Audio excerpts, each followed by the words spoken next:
Lalawigan ng Leyte at iba pang lugar sa Eastern, Western at Central Visayas, hinagupit ng husto ng isa sa mga pinakamalakas na bagyo sa buong mundo sa kasaysayan. Maraming residente patay sa pagbayo ng Super Typhoon Yolanda.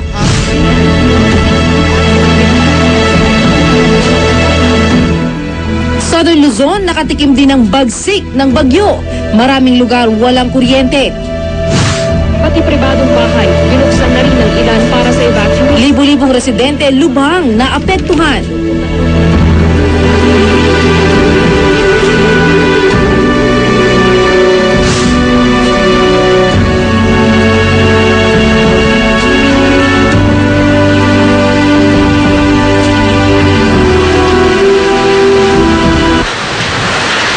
Natungkab ng tuluyan ang bubong ng isang simbahan sa Palo, Leyte sa bagsik ng hanging dala ng Super Typhoon Yolanda.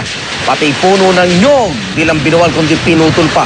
Lahat ng madaanan tulad ng istrukturang yan sa Tacloban, pinayuko ng bagyo. Sa Camarines Sur naman nagdulot ng pangamba ang storm surge. Nakapapangilabot ang alon. Nagngangalit din ang alon sa Cebu City at pahirapan pa rin po ang linya ng komunikasyon sa mga lalawigang hinagupit ng bagyo at blackout pa rin sa malaking bahagi ng Visayas.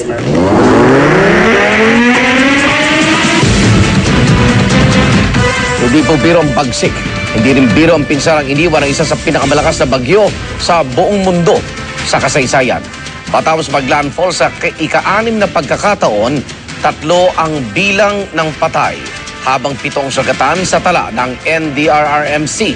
Pero pinangangambahang tumaas pa ang mga bilang na yan dahil sa Leyte pa lang po na monitor ng GMA News Team na hindi bababa sa 20 ang patay. Mula sa Leyte, saksi si Jiggy Manica. Kanina ngang umaga ay nasaksihan natin ang mismong hagupit ng bagyong Yolanda at tila maikukumpara ko na nasa isang washing machine yung aming pwesto kanina habang hinagupit ng paikot-ikot na hangin na napakalakas. Ipapakita namin sa inyo itong kuha ng team na pinamumunuan ni Laban Yuber at ng satellite team dito po sa may Palo, Leyte. Ito po yung simbahan kung saan sila nagkubli kanina. Pero makikita nyo na mula doon sa kanilang pwesto sa isang sulok na simbahan sa loob mismo yan ay unti-unting natutuklap yung bubong, nagbabagsakan yung mga kisame at nawasak na ng tuluyan yung simbahang yan. Sa bahaging ito ng kalye sa Palo, Leyte ay makikita nyo rin po kung gaano kalakas yung hangin at pinutol pa ang isang malaking sangang yan ng puno. At umabot ng may higit 4 na oras yung pagbayong yan. Yung mahigit 200 kilometers per hour na hangin, yun po yung aming naranasan at yun nga po ang ikinatakot din ng karamihan dito. At nang magliwanag, nakita natin na napakarami pong nasawi. Doon lamang sa aming pwesto sa may Tacloban City ay naanod sa may coastal area yung pong 11 katao kagad. Isa po doon ay bata at ito po yung aming kinapopwestohan kaninang umaga. Makikita nyo, napahilig ng malakas na hangin ang puno ng nyug na yan at sa video po na susunod yan, puputulin po, pinutol ng hangin ang puno ng nyug na yan. Yan po ang sitwasyon ng aming inabot kanina. Yung hotel, mabuti na lamang po ay at medyo matibay, bagamat yung tisa na bubungan yan ay nagkabitak-bitak at nagliparan din. Pero kung mahina-hina pong pundasyon ay maaari ring pinabagsak dahil yung pader ng aming kwarto ay nag-crack.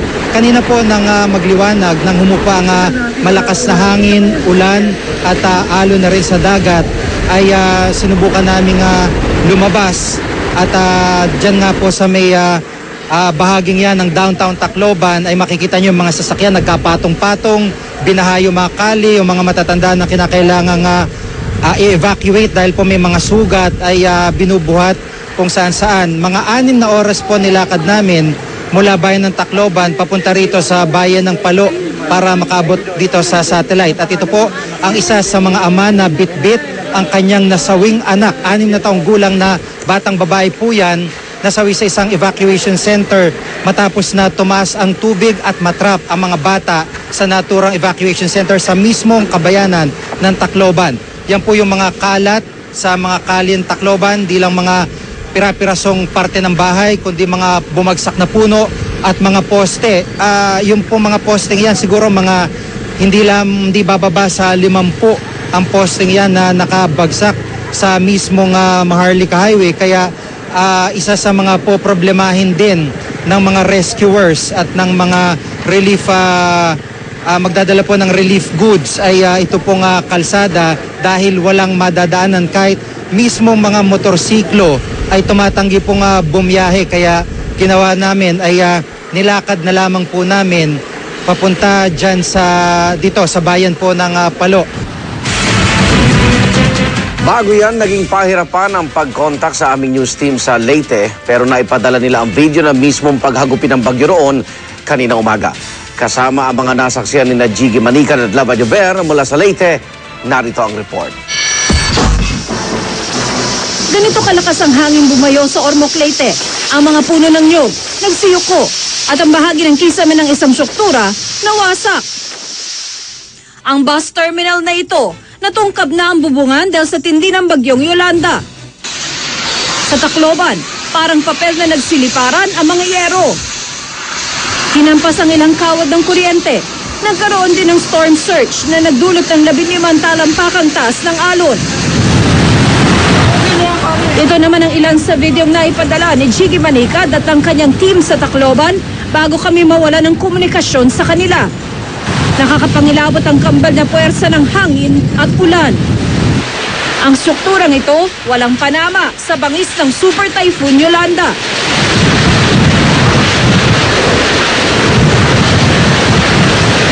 Yung direksyon ng hangin dito talagang paikot-ikot. Makikita nyo, ito yung simpleng parking area lamang, pero sa pagkakataong ito ay wala kayo halos makita mula dun sa kabila ng kalsada. At yung mga puno dito na kanina ay nakatayo, yung malalaking puno, pinatumba na.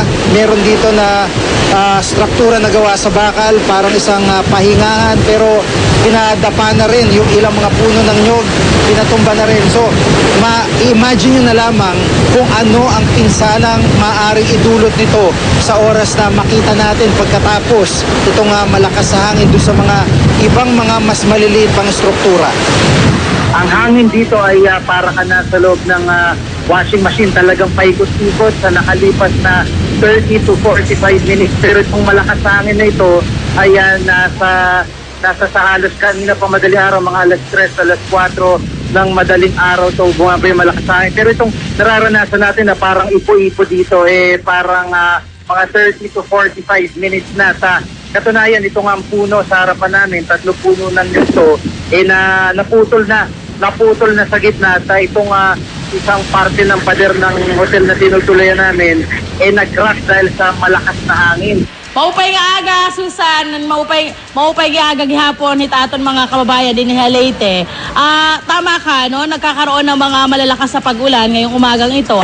Nandito kami ngayon sa Cathedral of Our Lord's Transfiguration Parish dito sa Palo, Leyte. At yun nga, sa sobrang lakas nga nito, meron ng mga tiles na natatanggal dito sa simbahan kinalalagyan namin. Mga ilang kalsada na dito sa Palo at Tacloban na nagbagsakan na yung mga puno. No? Inikutan namin yan. Ang Maharlika Road ay meron ng mga nakatumbang puno. Dito naman sa Palo, Leyte, wala na pong kuryente. No? Pinatay na po yung kuryente dahil kanina may nakita na kami ditong isang poste na nagkakaroon ng pag-spike dito sa lugar dahil na rin sa lakas ng hangin na nararamdaman ngayon.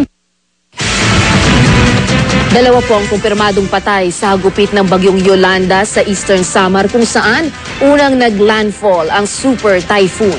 Saksi si Katrina Song. Malakas na hangin at ulan ang gumising sa mga taga-Borongan sa Eastern Samar.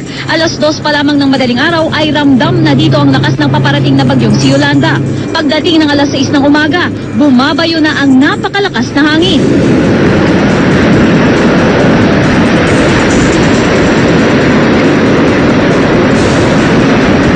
Malalaki na rin ang patak ng ulan. Nagkaputol-putol na rin ang mga sanga ng puno. Nagsiliparan na rin ang mga yero. Nabasag rin ang salamin ng pintuan ng hotel na aming tinutuluyan. Pati ang kwarto namin na nasa ikatlong palapag, pinasok ng ulan. Makalipas ang 4 na oras, tumila na ang malakas na ulan at hangin. Dito na namin nakita ang mga pinsala na naidulot ng bagyo. Dahil nga sa lakas ng hangin na dala ng naturang bagyo ay napunot nga ang puno ito mula sa pagkakatanim. Saka nga ito natumba dito nga sa bakod ng naturang bahay. At kung makikita nyo rin naman itong bakod na isa pa, dahil daw sa sobrang lakas din ng hangin kanina, hinangin daw ito ng hinangin hanggang sa kusang matumba na lang. Ilang kabuhayan din ang naapektuhan. Si Mang Amboy, sa 10 bangka niya ay isa na lamang ang mapapakinabangan. Inanod na kasi ang iba.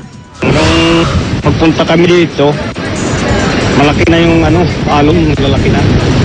Kaya na nagkasyara yung aming mga bangka. Naabutan naman namin si Romy Casiliano na inililigpit ang mga natirang gamit niya sa kanyang tindahan. Isa kasi ang kanyang tindahan sa mahigit 10 tindahan na pinataob ng hangin ng bagyo. Masakit para sa amin. Pero wala rin kaming magagawa kasi yan ng Diyos eh. Ang gas station naman na ito, tanggal ang bubungan. Problema, malaking gagastusin. Marami pa tayong mga utang. Isang barko rin ang tumaglid. Nanggaling raw ang naturang barko sa Cebu. Nang magdak na daw sila dito sa malapit na isla, isang barangay din ng Borongan, yung barangay Aldo, yung isa nilang angkla, hindi kumagat doon. So isa lang ang gumagana nilang angkla. So nang biglang umihip yung malakas na hangin, tumagilid na itong barko nila. 2 ang kumpirmadong patay, 7 ang nasa ospital at 11 ang patuloy na pinaghahanap. Mula dito sa Samar, ako si Katrina Son, ang inyong saksi.